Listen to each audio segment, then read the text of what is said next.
नमस्कार सर्वांना, अनुष्का किचन रेसिपीमध्ये तुम्हा सर्वांचे खूप खूप स्वागत। चला तर आपण आज मस्त अशी समोसा मठरी बनवलेली आहे, तर रेसिपीला सुरुवात करूया। तर इथे मी अर्धा किलो प्रमाणे असा 1 किलो मैदा घेतलेला आहे। तर मी 2 बाउल बरोबर मैदा घेतलेला आहे, म्हणजे की हा अर्धा किलोचा बाउल आहे। तर त्यानंतर मी इथे 1 वाटी बारीक रवा घेतलेला आहे।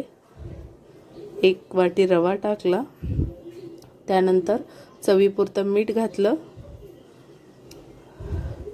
आणि 1 चमचा काळी मिरी पावडर घातली। त्यानंतर 2 चमचे इथे मी ओवा घेतलेला आहे, थोडासा हातावर मॅश करून घालायचा। तर ओवा टाकल्यानंतर यामध्ये मी आता 2 चमचे पांढरे तीळ घातले।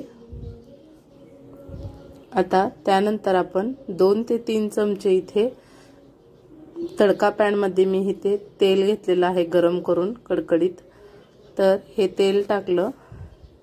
आता आपण हे तेल व्यवस्थित असं मिक्स करून घेऊयात, सगळ्या पिठाला व्यवस्थित असं लावून घेऊयात आणि आपण पाणी घालून थोडं थोडं हे एकदम दाटसर असं आपल्याला मैदा मळून घ्यायचा आहे।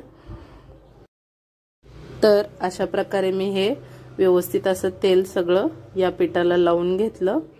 आता आपण काय करायचं, थोडं थोडं पाणी घालून हे पीठ एकदम दाटसर असं मळून घ्यायचं आहे। खूप जास्त पातळ करायचं नाहीये, नाहीतर आपल्याला लाटताना व्यवस्थित लाटता येणार नाही। तर मी लागल तसं थोडं थोडं पाणी घेऊन एकदम दाटसर असं हे पीठ मळून घेतलं। आता थोडंसं किंचित तेल टाकून हे पीठ मी व्यवस्थित असं मऊ करून घेतलं।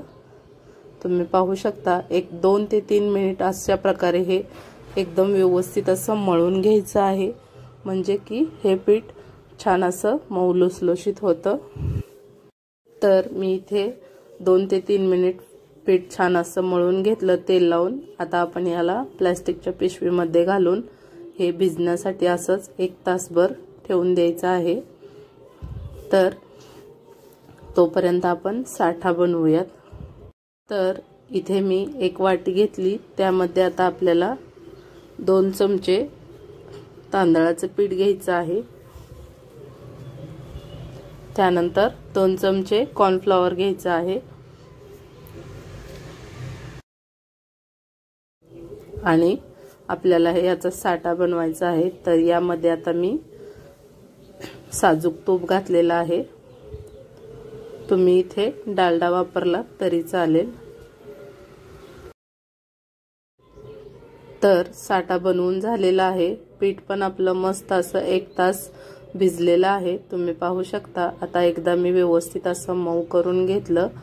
आता आपण काय करायचंय, याचे 4 ते 5 गोळे करून घ्यायचे आहेत छोटे छोटे, आणि हे पीठ असंच बाजूला ठेवायचं आहे।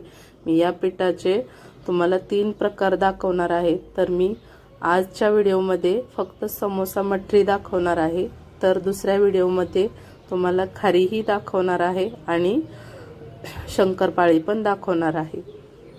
तर इथे मी या अशा पाऱ्या मोठ्या मोठ्या लाटून घेतल्या आणि एक एक लाटून बाजूला ठेवल्या। तर मी 5 पाऱ्या अशा लाटून घेतल्या, एकदम पातळ अशा मस्त लाटून घ्यायच्या आहेत, तुम्ही पाहू शकता। तर या अशा 5 पाऱ्या लाटून घेतल्या। आता आपल्याला काय करायचे, मी पुढची प्रोसेस दाखवते तुम्हाला। तर इथे काय करायचंय, ही पारी ठेवली की त्यावरती आता 2 चमचे साठा घालायचा आहे। तर इथे मी 1च चमचा घातलेला आहे आणि लागेल तसा परत थोडा थोडा घेतलेला आहे। आता याला व्यवस्थित असं साठा लावून घ्यायचा। त्यानंतर आपण दुसरी पारी याच्यावरती टाकायची आहे आणि ती पण प्रोसेस अशीच करायची आहे। तर अशा मी एकावर एक बरोबर 5 पाऱ्या साठा लावून व्यवस्थित अशा करून घेतलेल्या आहेत, तुम्ही पाहू शकता। व्हिडिओ लॉंग होईल खूप, म्हणून मी फास्ट केलेला आहे थोडंसं इथे। आपल्या 5ही पाऱ्यांना साठा लावून झालेला आहे। तर अशा प्रकारे आपण काय करायचे, रोल बनवून घ्यायचा आहे याचा आणि थोडासा असा रोल आपण फिरवायचा आहे पोळपाटावर आणि याचे आता छोटे छोटे तुकडे करायचे आहेत।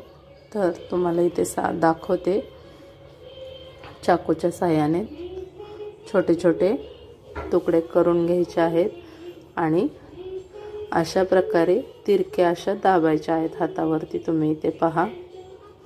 आणि अशाच आपल्याला ठेवून बरोबर छोटीशी पारी लाटून घ्यायची आहे आपल्याला। तर इथे पहा, ही प्रोसेस महत्त्वाची आहे। जर तुम्ही व्यवस्थित अशा तिरक्या करून नाही लाटल्या तर असे पडदे सुटणार नाही समोशाला।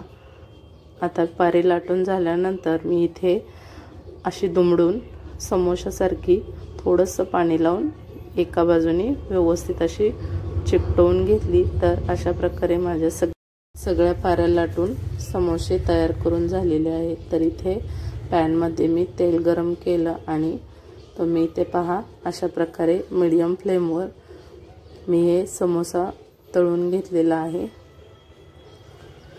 एकदम मीडियम फ्लेम ठेवायचा आहे आणि मस्त अशा खरपूस तळून घ्यायच्या आहेत। तुम्ही पहा इथे कसे पडदे सुटलेले आहेत छान, आणि एकदम मस्त अशी आपली समोसा मठरी तयार झालेली आहे।